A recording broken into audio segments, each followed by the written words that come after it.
현정숙 여사. 피고 측은 당신이 개인적인 복수심으로 증거를 조작했다고 주장합니다. 이에 대해 답변하십시오. 네. 저는 40년 전 증거 조작으로 억울한 누군가에게 죄를 씌운 죄인입니다. 이 자리에서 저의 모든 과거를 고백합니다. 하지만 나는 평생 단 한 번도 틀린 적 없는 눈을 가졌습니다. 종이 위의 작은 떨림, 잉크의 미세한 번짐. 그것이 한 사람의 운명을 바꿀 수 있음을 알았기에 그 눈을 스스로 봉인했습니다. 하지만 그날 법정 복도에서 그 여자의 입에서 나온 한마디 때문에 나는 봉인을 깨야만 했습니다. 저 역시 어머님처럼 돌아가신 저의 남편의 뜻을 지키고 싶습니다. 남편? 내 아들을 빼앗아간 내가 감히 내 앞에서 남편이라는 단어를 꺼내는군요. 이 좁고 답답한 상복 속에서 나는 차가운 장례식장 공기보다 더 싸늘한 시선에 짓눌리고 있습니다. 어머님 현정숙 여사의 시선 말입니다. 남편이 갑작스럽게 심장마비로 세상을 떠난 지 사흘째, 슬픔보다는 불안감이 더 크게 나를 조여옵니다. 나한테 왜 저렇게까지 노려보는 걸까? 내가 그의 재산을 보고 결혼한 것 같아 보이겠지. 사람들은 남편이 생전에 남긴 사업 규모 때문에 위로 대신 호기심을 보내왔습니다. 며느리인 나보다 정작 그분의 친어머니인 현정숙 여사가 더 초연해 보였습니다. 너무나 완벽하게 슬픔을 통제하는 모습이 나에게는 더욱 위협적으로 다가왔습니다. 여사는 겉으로 보기에 고상했지만 그 내면에는 단단하고 차가운 강철 같은 심지가 느껴졌습니다. 빈소에 가득한 국화향은 어지러울 정도로 달았고 그 향 아래로 장례식장 특유의 희미한 소독약 냄새가 섞여 들어옵니다. 내 목덜미를 따라 흐르는 땀은 차가웠습니다. 나는 고개를 숙여 어머님에게 인사를 건넸습니다. 어머님, 너무 오래 상심하지 마세요. 이제 이틀 뒤면 나는 슬픔을 조절할 수 있는 나이입니다. 젊은 사람처럼 울부짖지 않는다고 해서 내 아들에 대한 사랑이 부족하다고 착각하지 마십시오. 어머님의 시선이 내 손에 쥐어진 결혼 반지를 잠시 훑고 지나갔습니다. 마치 내가 남편에게서 빼앗은 것이 그저 반지가 아니라 남편의 모든 삶의 흔적인 것처럼 느껴졌습니다. 장례식이 끝나자마자 우리는 변호사 사무실에 모였습니다. 예상했던 수순이었습니다. 내 아들은 재혼 가정이었고 나는 친어머니로서 그리고 내 아들의 전처 소생 아들인 김영호가 함께 참석했습니다. 나는 영호의 겉으로는 번지르르한 태도가 마음에 들지 않았습니다. 어머님, 새어머님, 아버지의 마지막 뜻을 존중해야죠. 너무 슬퍼만 하지 마세요. 영호의 그 아버지의 뜻이라는 말이 묘하게 거슬렸습니다. 변호사가 유언장을 읽어내려가기 시작했습니다. 본인의 모든 부동산과 사업체 지분은 장남 김영호에게 양도한다. 뭐라고? 그럴 리가 없어. 내 며느리 윤지수의 얼굴이 순식간에 창백하게 질렸습니다. 나 역시 놀랐습니다. 내 아들은 늘 지수에게 미안해하며 자신이 죽으면 모든 것을 지수에게 맡길 것이라고 내게 몇 번이나 이야기했었습니다. 잠시만요. 이 유언장은 말이 안 됩니다. 남편은 저와 함께 산 지 10년이 넘었어요. 어떻게 부동산을 전부 영호 씨에게 주나요? 새어머님, 너무 흥분하지 마세요. 아버지 생전에 저에게 증여 약속을 하셨었고 그게 이 유언장에 반영된 것뿐입니다. 윤지수가 책상을 쾅 치자 그 충격으로 변호사 책상 위에 낡은 은색 만년필이 미끄러지며 바닥에 떨어졌습니다. 나는 그 만년필이 내 아들의 것이었음을 알고 있었습니다. 나는 무심코 떨어진 유언장의 서명 부분을 흘끗 보았습니다. 아들의 서명 옆에 찍힌 도장과 만년필로 쓰인 날짜. 나의 오랜 직업적 감각이 솟아올랐습니다. 서명, 회계 압력이 일정치 않아. 이건 익숙지 않은 사람이 쓴 것이 분명해. 아니, 설마. 나는 내 눈을 의심하며 유언장을 더 자세히 들여다보려 했습니다. 영호는 재빨리 유언장 원본을 회수했습니다. 나는 그 순간 내가 이 유언장의 진실을 파헤쳐야 한다는 강렬한 충동에 휩싸였습니다. 내 아들의 마지막이 더럽혀진 것 같았습니다. 결국 나는 남편의 재산 중 극히 일부만 상속받고 살던 집까지 영호의 소유가 되어 쫓겨날 위기에 처했습니다. 법정으로 가기 위해 변호사를 선임했지만 상황은 영호에게 유리하게 돌아갔습니다. 며칠 뒤 나는 어머님을 찾아갔습니다.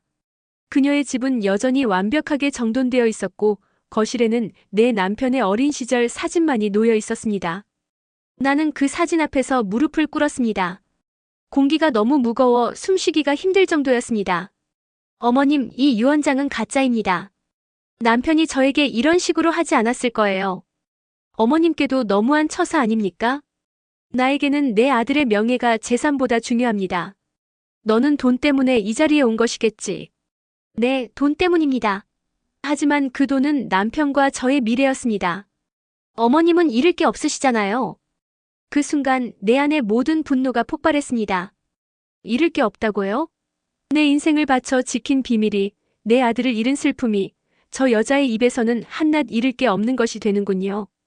윤지수 씨, 내가 무엇을 잃었는지는 당신이 감히 짐작조차 할 수 없을 겁니다. 당신이 그 유언장을 위조했는지 아닌지 나는 내 눈으로 직접 확인할 것입니다. 이놈 봐라. 내가 누군지 알아야지. 내 아들을 지키기 위해서라면 이봉인된 지옥의 문을 다시 열어주마. 나는 떨리는 손으로 변호사 사무실에서 슬쩍 찍어온 유언장 서명 부분의 희미한 사진을 다시 꺼냈습니다. 낡은 만년필로 쓰인 그 필적. 나는 그것을 나의 첫 번째 용의자로 지정했습니다. 잉크의 미세한 흐름. 이걸 보면 언제 누가 썼는지 알 수 있지. 윤지수, 내가 범인이든 아니든 나는 이 냄새나는 진실을 끝까지 파헤친다. 40년 전 묻어뒀던 나의 장비를 찾아야겠어. 나는 내 아들의 명예가 더럽혀지는 것을 용납할 수 없었습니다. 하지만 진실을 파헤치기 위해 나는 내가 평생 봉인했던 지하 창고의 문을 열어야 했습니다. 40년 전 내가 사용했던 확대경을 꺼냈습니다. 습기와 먼지로 뒤덮인 지하실에서 고독과 회한의 냄새가 났습니다.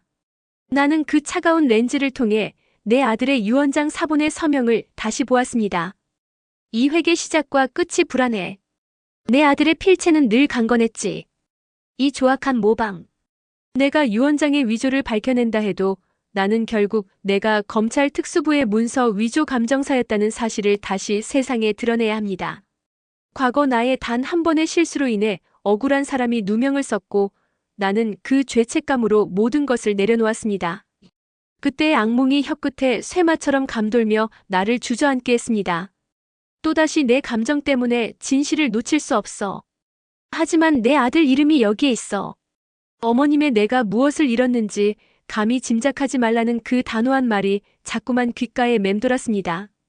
나는 남편의 집에서 쫓겨날 날만 기다리는 폐잔병과 같았습니다. 영호는 이미 집을 팔기 위한 법적 절차를 밟기 시작했고 나는 방 하나에 갇혀 짐을 정리해야 했습니다. 남편의 서재는 아직도 그의 채취와 오래된 책 냄새가 섞여 남아 있었습니다. 나는 그의 책상 구석에서 낡고 긁힌 만년필 하나를 발견했습니다. 바로 변호사 사무실에서 내가 쳐서 바닥에 떨어뜨렸던 그 만년필이었습니다. 이 만년필. 돌아가시기 전에 늘 쓰셨는데 낡았어도 잉크가 꽉 차 있네. 나는 만년필을 조심스레 손에 쥐었습니다. 금속의 차가운 감촉이 남편의 온기처럼 느껴졌습니다. 남편이 이 펜으로 유언장을 썼을까? 아니, 유언장의 필체는 너무나 낯설고 딱딱했습니다. 나는 문득 어머님의 마지막 말을 떠올렸습니다. 당신이 그 유언장을 위조했는지 아닌지 나는 내 눈으로 직접 확인할 것입니다. 어머님은 왜 나를 의심하실까? 혹시 어머님이야말로 재혼한 나를 내쫓기 위해 영호 씨와 손잡은 건 아닐까? 나는 시어머니의 완벽하게 조절된 슬픔이 의도적인 연기일지도 모른다는 의혹에 사로잡혔습니다. 재산 다툼은 나를 순식간에 가장 비열한 며느리로 만들었고 나는 홀로 절망의 나락으로 떨어지고 있었습니다. 나는 지하실에서 나와 아들의 서재로 향했습니다. 나는 지수를 만나러 가는 것이 아닙니다. 만년필을 찾으러 가는 것입니다. 아들이 아끼던 펜. 위조범들이 가장 놓치기 쉬운 증거물이 될 것입니다. 나는 며느리 지수가 만년필을 쥐고 있는 모습을 발견했습니다. 지수의 손은 떨리고 있었지만 눈빛에는 포기하지 않으려는 강한 집념이 있었습니다. 나는 그 집념에서 나와 같은 절망을 읽었습니다. 저 여자는 돈을 원하는 게 아니야. 자기의 삶을 지키고 싶은 거지. 영호가 배우가 맞다면 저 여자는 나의 동맹이 될 수 있어. 나는 짐짓 아무렇지 않은 척 만년필을 달라고 요구했습니다. 그 만년필은 내가 아들에게 사준 것입니다. 나에게 주십시오. 어머님, 이 펜으로 남편이 유언장을 썼나요? 당신은 너무 많은 것을 알고 싶어 하는군요. 그냥 내 아들의 물건입니다. 지수는 만년필을 쉽게 내주지 않았습니다. 그녀는 만년필을 꽉 쥔 채 나를 의심하는 눈빛으로 바라보았습니다. 그때 나는 만년필의 펜촉을 보았습니다. 펜촉에는 아들이 쓰면서 만들어낸 특유의 마모 패턴이 희미하게 남아 있었습니다. 완벽해. 이 마모 흔적과 유원장의 잉크 흐름을 대조하면 위조 시점을 정확히 추정할 수 있어. 이 펜이 나에게 마지막 기회를 주는군.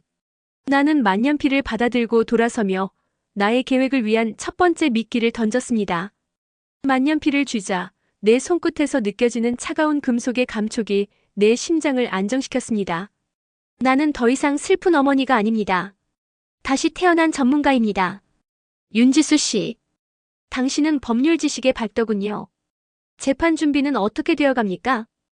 영호 씨 측 변호사가 너무 치밀합니다. 증거를 찾기가 어려워요. 증거라는 것은 당신 눈앞에 있어도 당신이 증거임을 알지 못하면 아무 소용이 없습니다. 그게 무슨 뜻이세요, 어머님? 영호는 분명 유언장을 위조하면서 사소한 실수를 했을 겁니다. 그 실수를 찾으려면 당신의 법률적 지식과 나의 아주 특별한 안목이 필요할 수도 있습니다. 특별한 안목? 치매가 아니라 혹시 나를 시험하는 걸까? 저 여자가 나에게 도움을 요청하는 건가? 나는 며느리의 의욕과 혼란을 증폭시키며 내가 곧 던질 은밀한 제안을 기다리게 만들었습니다. 그녀의 절박함이 나의 첫 번째 자원이 될 것입니다. 윤지수 씨, 당신이 영호의 악행에 대한 결정적인 법적 허점을 찾아내십시오. 나는 그 허점을 파고들 기술적인 증거를 준비하겠습니다. 두 여인의 전쟁은 이제부터 시작입니다. 이대로 물러설 생각은 없겠지요? 나는 내 아들의 명예를 위해 윤지수라는 예상치 못한 조력자와 손을 잡기로 했습니다. 재산 앞에서 눈이 먼 젊은 며느리. 하지만 그녀의 눈빛에서 읽은 절박함은 거짓이 아니었습니다. 윤지수, 내가 이 싸움의 방패가 되어야 한다. 나는 뒤에서 너의 칼이 되어주마. 다음 날 나는 지수를 외곽의 한적한 찻집으로 불러냈습니다.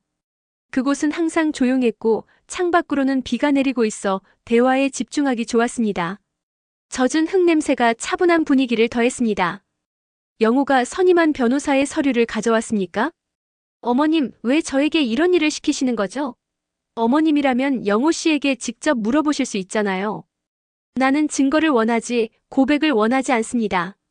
당신은 영호가 제시한 유언장의 법적 허점이 무엇인지 파악하는 것에 집중하십시오. 나는 그 허점을 증명할 기술적인 증거를 찾을 것입니다.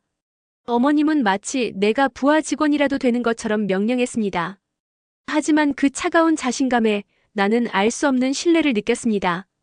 그녀의 손에 들린 낡은 서류 가방이 무언가 엄청난 비밀을 담고 있는 것 같았습니다. 이 여자 보통이 아니야. 이 싸움이 돈 싸움이 아니라 진실 싸움이 될 수도 있겠다. 나는 지하실에서 40년간 숨겨왔던 감정 장비를 꺼냈습니다. 특수 확대경, 크로마토그래피용 용매, 자외선 램프. 모두 먼지가 두껍게 앉아 있었습니다. 장비를 닦는 내 손끝에 미세한 떨림이 느껴졌습니다. 내가 마지막으로 이 도구들을 사용했을 때의 쓰라린 기억 때문이었습니다. 램프를 켜자 램프에서 나는 지직거리는 소리와 함께 푸른 자외선이 방을 가득 채웠습니다. 나는 그 빛에 유언장의 사본을 비춰보았습니다. 잉크의 성분, 서명 필적의 필압. 40년 전의 실수는 반복하지 않는다. 내 아들의 명예가 걸려있으니까. 나는 며느리 지수가 가져온 서류를 바탕으로 영호가 유언장을 위조한 시간적, 공간적 패턴을 추리하기 시작했습니다. 지수의 법률 지식은 지도의 좌표가 되었고 나의 전문 지식은 숨겨진 보물이 되었습니다. 영호 씨는 유언장이 작성된 날 회사에서 중요한 계약건 때문에 지방에 있었다고 주장합니다. 완벽한 알리바이를 만들었어요. 완벽한 알리바이는 없다. 서명 속 잉크는 지방이 아니라 서울의 특정 문구점 잉크입니다. 이제 당신의 법적 허점을 이용해 그의 알리바이를 깨트릴 무기를 만들어 봅시다. 나는 어머님의 지시에 따라 영호의 알리바이를 법적으로 공격할 수 있는 자료를 모았습니다. 어머님은 매번 정확히 무엇을 찾아야 하는지 지시했고 그것은 마치 미래를 예견하는 것 같았습니다. 나는 시어머니가 과거에 엄청난 일을 했음을 확신했지만 감히 물어볼 수 없었습니다. 나에게도 숨겨진 능력이 있다면 얼마나 좋을까. 하지만 나는 법밖에 없어. 우리의 공조는 예상치 못한 곳에서 치명적인 변수를 맞았습니다. 영호가 법정 외적인 수단을 동원하여 우리를 공격해왔습니다. 아들이 살던 집에 경매 입찰 기일이 갑자기 앞당겨졌다는 통보가 날아왔습니다. 지수는 절망에 빠져 차갑게 식은 얼굴로 내게 달려왔습니다. 나는 그녀의 땀 냄새와 두려움을 느낄 수 있었습니다. 어머님, 영호 씨가 벌써 집을 팔려고 합니다. 저희가 재판에서 이겨도 집이 팔리면 모든 게 끝나요. 법적으로 막을 방법이 없어요. 그럴 리가 없습니다.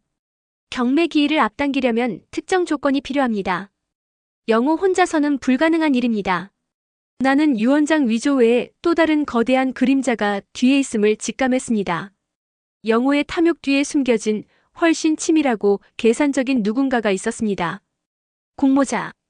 영호는 말단에 불과해. 나는 경매 통지서를 들고 홀로 영호를 찾아갔습니다. 그가 사는 고급 아파트의 현관에서 나는 강한 좌절감을 느꼈습니다. 영호 씨, 이 집까지 팔아야겠어요? 남편이 살던 집인데. 새어머님. 법대로 하는 것뿐입니다. 그리고 어머니가 갑자기 당신과 손잡고 유언장 위조 이야기를 떠들고 다니신다던데요. 노망나신 것 아니냐는 소문이 파다합니다. 영호는 나를 경멸하는 눈빛으로 보았고 내가 어머님과 공모하고 있다는 사실을 이미 알고 있었습니다. 나는 그 순간 내가 어머님을 믿을 수 있을지 다시 의심했습니다. 어쩌면 어머님이 나를 이용해 영호를 몰아내려는 것은 아닐까? 나는 며느리가 영호를 만난 후 불신에 가득 찬 눈빛으로 나를 바라보는 것을 느꼈습니다. 그러나 지금은 의심할 때가 아닙니다. 우리는 공동의 적에게 포위당하고 있습니다. 윤지수 씨, 경매를 막을 수 있는 하나의 방법이 있습니다. 그 방법은 당신의 법률 지식으로는 상상할 수 없는 위험하고 비정상적인 방법입니다. 하지만 그 과정에서 나는 당신에게 나의 과거를 숨길 수 없을 것입니다. 나는 이제 내 모든 것을 드러내고 승부수를 띄운다. 후퇴는 없다. 나는 경매를 막기 위해 최후의 카드를 꺼내기로 했습니다. 나의 감정 장비로 유언장의 잉크 속 성분을 분석했습니다. 크로마토그래피 결과 잉크의 성분이 유언장에 기재된 날짜보다 최소 6개월 후에 상용화된 것임을 밝혀냈습니다. 이는 결정적인 증거였습니다. 분석을 마친 후 내 연구실은 화학약품 냄새와 종이 타는 듯한 미세한 냄새로 가득 찼습니다. 나는 증거가 완벽함을 확인하고 필적 감정서를 작성했습니다. 40년 만에 다시 쓰는 감정서였습니다. 증거는 확보했다.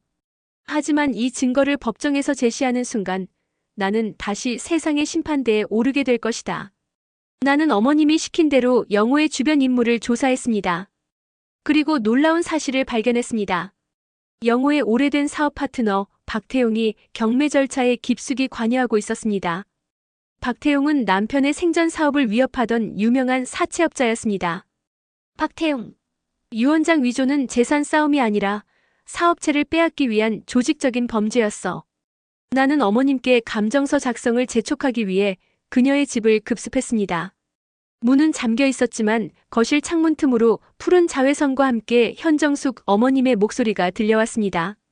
네, 검찰청 특수부 출신입니다. 40년 전 일은 상관없습니다. 내 아들의 명예를 위해서라면. 내 심장이 철렁 내려앉았습니다. 검찰 특수부. 나는 그 순간 시어머니의 차가운 눈빛과 완벽한 논리의 이유를 깨달았습니다. 그녀는 평범한 시어머니가 아니라 숨겨진 전문가였습니다. 나는 충격에 숨을 크게 들이마셨습니다. 내 입안은 흙을 씹은 듯 텁텁했습니다. 나는 망설였습니다. 이 위험한 비밀을 아는 채로 그녀와 함께 가야 할까? 이 여자를 믿어야 한다. 그녀만이 박태용의 거대한 그림자로부터 나를, 그리고 남편의 명예를 구할 수 있어. 나는 며느리가 창밖에서 나의 대화를 엿들었음을 직감했습니다. 이제 비밀은 없습니다. 나는 필적 감정서를 쥐고 집을 나섰습니다. 문 밖에서 나를 기다리던 지수가 눈물 가득한 얼굴로 나를 붙잡았습니다. 어머님, 저를 믿어주십시오. 박태용이 영호 뒤에 있습니다. 이 유언장은 영호 혼자만의 작품이 아닙니다. 알고 있습니다. 당신의 법률 지식과 나의 증거가 이제 조직적인 범죄에 맞서야 합니다. 당신의 눈물은 이제 닦으십시오. 전쟁은 지금부터 시작입니다. 결과는 예상보다 훨씬 처참했습니다. 영호의 공모자 박태용은 단순한 사채업자가 아니었습니다. 그는 내가 과거에 실수했던 사건의 피해자 가족이었고 나의 40년 전 비밀을 완벽하게 파악하고 있었습니다. 그가 던진 반격은 비수가 되어 나에게 꽂혔습니다. 현정숙 여사는 과거 검찰 특수부 소속 당시 증거를 조작하여 죄 없는 사람을 구속시킨 전력이 있습니다. 그녀가 제출한 감정서는 개인의 복수심으로 조작된 것입니다. 유언장 위조의 진범은 바로 현정숙 여사 본인입니다. 내 트라우마가 세상에 드러나는 순간이었습니다. 언론은 내 과거를 파헤쳤고 사람들은 나를 증거 조작의 전문가이자 노망난 복수심에 찬 시어머니로 몰아갔습니다. 나는 순식간에 가해자가 되었고 모든 증거의 신뢰성을 잃었습니다. 창밖으로 쏟아지는 카메라 플래시와 시끄러운 셔터 소리가 나를 짓눌렀습니다. 나는 어두운 방에 앉아 차가운 땀을 흘리며 심장이 터질 것 같은 고통을 느꼈습니다. 이럴 줄 알았다. 나는 또다시 정의를 해치는 자가 되는구나. 내 아들의 명예를 위해 시작한 일이. 나는 어머님의 과거가 드러났을 때 잠시 배신감과 두려움에 사로잡혔습니다. 그녀를 믿은 것이 나의 가장 큰 실수가 될까 두려웠습니다. 나는 어머님을 떠나려 했습니다. 나는 어머님의 집 앞에서 망설였습니다. 문틈으로 어머님의 흐느낌 대신 아무도 없는 방에 대고 혼잣말을 하는 소리가 들려왔습니다. 지수야, 너는 적어도 내 남편을 사랑했지. 내가 그 진심을 짓밟을 수는 없다. 나는 틀렸지만 진실은 틀리지 않아. 그 순간 나는 깨달았습니다. 어머님은 나에게 사과하는 대신 진실을 포기하지 않겠다는 다짐을 하고 있었던 것입니다. 그녀의 모든 행동은 돈이 아니라 아들을 향한 진심에서 비롯되었음을 확신했습니다. 어머님, 당신의 과거는 제가 어떻게 할 수 없지만 이 재판은 다릅니다. 제가 당신의 방패가 되어드리겠습니다. 나는 곧바로 기자회견을 열었습니다. 유산을 포기할 것처럼 말하며 영호와 박태용에게 방심의 미끼를 던졌습니다. 법정 안의 공기는 건조하고 날카로웠습니다. 수많은 플래시와 웅성거림 속에서 나는 피고인석에 서는 기분이었습니다. 며느리 윤지수는 나의 옆에서 변호사의 서포트를 받으며 굳건히 서 있었습니다. 현정숙 여사. 피고 측은 당신이 개인적인 복수심으로 증거를 조작했다고 주장합니다. 이에 대해 답변하십시오. 네. 저는 40년 전 증거 조작으로 억울한 누군가에게 죄를 씌운 죄인입니다. 이 자리에서 저의 모든 과거를 고백합니다. 하지만 나는 잠시 숨을 골랐습니다. 박태용과 영호는 내 고백에 승리감에 찬 미소를 지었습니다. 하지만 저는 그 죄를 씻기 위해 다시는 거짓을 입증하지 않겠다고 다짐했습니다. 저는 이제부터 전 검찰 특수부 문서 감정 전문가 현정숙으로서 이 유언장의 단 하나의 진실만을 이야기하겠습니다. 어머님의 고백은 법정을 압도했습니다. 이제 그녀의 증거는 개인의 명예를 걸고 제시되는 것이었습니다. 현정숙은 특수 자외선 휴대용 장비를 준비했습니다. 얇고 금속성의 차가운 장비였습니다. 그녀는 유언장 원본을 재판장 앞에 제출했습니다. 유언장 위조범들은 잉크 성분까지는 속일 수 있었지만 잉크가 마르는 시간까지는 속일 수 없었습니다. 말도 안 되는 궤변입니다. 보십시오. 유언장 본문은 오래전에 건조된 잉크로 썼지만 아들 김영호가 쓴 아버지 서명 부분은 잉크 속 용매가 불완전하게 건조되어 있습니다. 이는 서명 부분만 나중에 썼다는 결정적인 증거이며 이 잉크의 화학적 잔류 시간은 유언장 작성일로부터 최소 6개월 후를 가리킵니다. 나의 정밀한 화학적 분석이 법정을 뒤흔들었습니다. 지수는 영호가 이 증거에 반박할 수 없도록 법적 절차의 허점을 봉쇄했습니다. 영호 씨 유언장 작성일 당시 6개월 후 상용화된 잉크가 어떻게 지방에 계셨던 아버지 손에 있었는지 설명해 보세요. 영호는 얼굴이 잿빛이 되었고 공모자 박태용은 서둘러 법정을 빠져나가려 했습니다.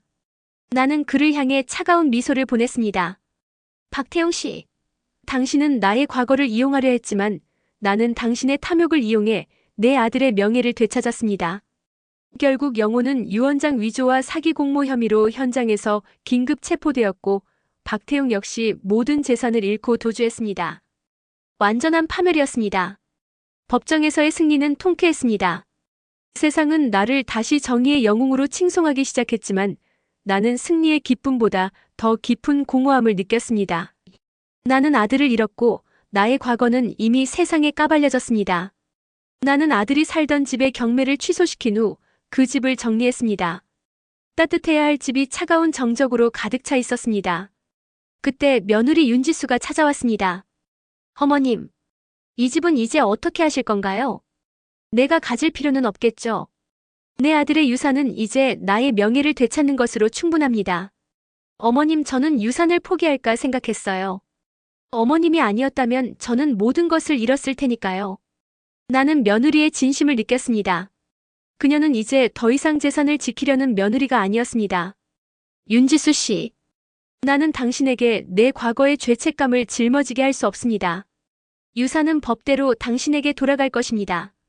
당신의 남편, 내 아들이 당신에게 남긴 마지막 선물입니다. 나는 어머님의 손을 잡았습니다.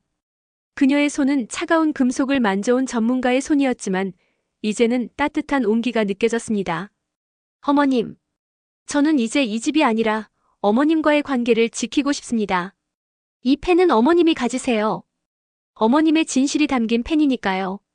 저는 이젠 글씨를 쓰는 일보다는 어머님과 함께 사는 일에 집중하고 싶습니다. 나는 만년필을 받아들고 펜촉을 조심스레 만졌습니다. 내 아들의 흔적, 그리고 내가 정의를 실현했던 순간의 상징이었습니다. 나는 이 펜을 다시는 위조 감정에 사용하지 않을 것입니다. 새로운 삶을 살아야 했습니다. 고맙습니다, 지수야. 이제부터 너는 나에게 며느리가 아니라 나의 새로운 삶을 함께할 파트너다. 이 집은 팔아서 새로운 시작을 위한 자금으로 사용하고 우리 함께 작고 조용한 곳으로 떠나자. 영호와 박태용은 모든 것을 잃고 처벌받았습니다. 그들의 탐욕은 파멸을 맞았고 나의 오래된 죄책감은 마침내 정의라는 이름으로 승화되었습니다. 나는 이제 만년필을 내려놓고 새로운 인생의 계약서에 서명합니다. 지수와 함께 나의 숨겨진 영웅 이야기는 이제 가족이라는 이름으로 다시 쓰일 것입니다.